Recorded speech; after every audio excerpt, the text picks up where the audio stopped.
Continuando, exercício 6. No conto em estudo, o narrador, embora seja onisciente, assume em grande parte do relato a perspectiva de Garcia, uma das personagens. Por que o narrador assume essa perspectiva, né?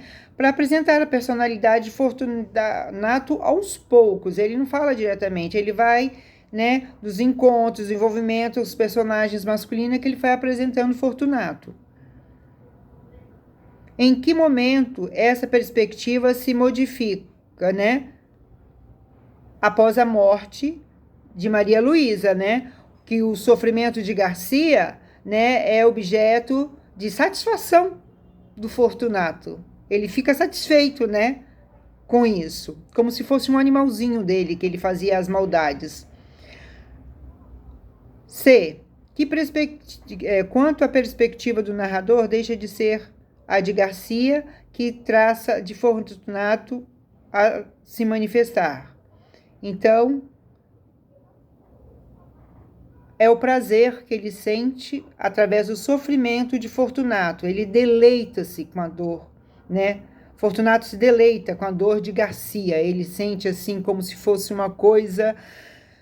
Ai, ai, que bom, tá vendo? Ele sofre, igual os animaizinhos que eu mato.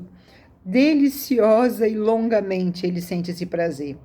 A prosa realista do século XIX denunciou em muitas obras a situação de submissão em que viviam as mulheres, né? No conto A Causa Secreta, Fortunato teve, na sua opinião, responsabilidade pelo adoecimento da morte da mulher? E aí, o que vocês acham? Eu acho que sim, que embora ele não tenha contribuído nada, assim, diretamente, mas o sofrimento que ela vivia, a maldade que ele fazia, afetava ela totalmente. E quando ela ficou doente, ele ficou cuidando como se fosse um animalzinho esperando a sua morte. B.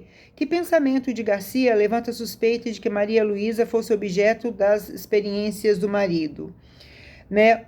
Aquele relato que ele fala assim, ó, o médico indagava de si mesmo se ela não estava exposta a algum excesso da companhia de tal homem. Então, aí ele relata que tem as preocupações dele. 8.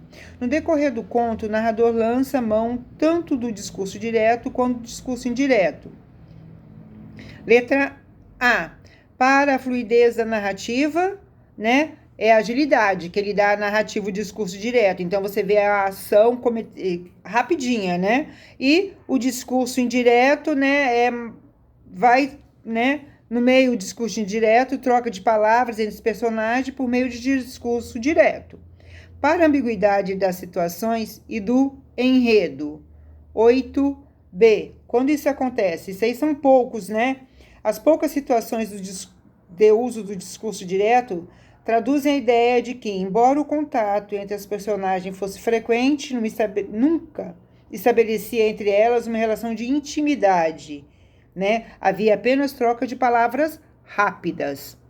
A seguir, são relacionadas características relativas ao amor e ao herói românticos. Elabore um quadro com as características realistas. A mulher amada é sinônimo de beleza e perfeição, né? Maria Luísa, embora fosse fisicamente atraente, era submissa, temerosa e tuberculosa. O casamento no romantismo normalmente resulta de um amor profundo. E aí? Aí não, né? São explicitados antecedentes do casamento de Maria Luísa e Fortunato, mas percebe-se que nele há conveniência e há temor. O herói romântico, né, é um jeito. E aí, nessa história acontece a mesma coisa? Não. Ele tem um caráter forte, mas não é nada nobre. É até bem ruinzinho, né? 10. O romantismo valoriza o indivíduo e as particularidades. E nesse conto, o que nós vemos, né? É universal ou particular? Então, é universal, porque os sentimentos, sensações e valores como sadismo, medo, dúvida, atração, traição, fidelidade, insegurança, fazem parte da condição humana. Então, ele faz de um todo, tá? Por enquanto, é só, pessoal. Dê uma boa lida, tá? Aí vocês leem sobre o paralelo que ele faz, o realismo e o romantismo. E no próximo nós vamos ver mais um texto, né? Que nós vamos ver na próxima aula.